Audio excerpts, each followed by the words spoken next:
ఇదే ట్రేడింగ్ మీదే మనం డబ్బు సంపాదించాలి. దీని మీద ఇలా ఫుల్ టైమ్‌గా జాబ్‌గా పెట్టుకోవచ్చంటారా? లేదా ఇదే ట్రేడింగ్‌ని సెకండరీ సోర్స్ ఆఫ్ ఇన్‌కమ్ ఒక పార్ట్ టైమ్ జాబ్ లాగా అలా పెట్టుకోవచ్చనంటారా? ట్రేడింగ్ అనేది సెకండరీ ఇన్కమ్గా పెట్టుకొని సక్సెస్ అవ్వటం అనేది ఎవరో ఒకళ్ళకే ఉంటుంది. అవుట్ ఆఫ్ 100లో మ్యాక్సిమం ఒక 5 మెంబర్స్కి ఉంటుంది. ఏంటంటే వాళ్ళు వెల్ డిసిప్లైన్డ్గా ఓకే నాకు వచ్చినా పోయినా రోజుకి 1000 రూపాయలే, వచ్చినా పోయినా నాకు 1000 రూపాయలే అన్న ఇంకంటే ఎంత డిసిప్లైన్డ్గా ఉంటారంటే అంత డిసిప్లైన్డ్గా ఉంటారు. అటువంటి వాళ్ళకి 100లో ఒక 5 మందే ఉంటారు. 5 మంది కూడా ఎక్కువే, 100లో అంతే ఉంటారు. సో వాళ్ళకి కొంచెం ఏదైనా సెకండరీ ఇన్కమ్గా కొంచెం వచ్చినా పోయినా అటు ఇటుగా ప్లస్ ఆర్ మైనస్ ఎంతో కొంతలో బయటపడిపోతుంటారు.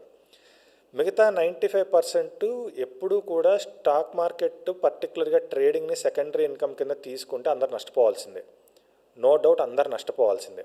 దీన్ని ఫుల్ టైం కెరియర్గా ఎంచుకోవాలి అంటే ఫస్ట్ ఆఫ్ ఆల్ మన దగ్గర మినిమం 3 ఇయర్స్ టైం ఉండాలి. 3 ఇయర్స్.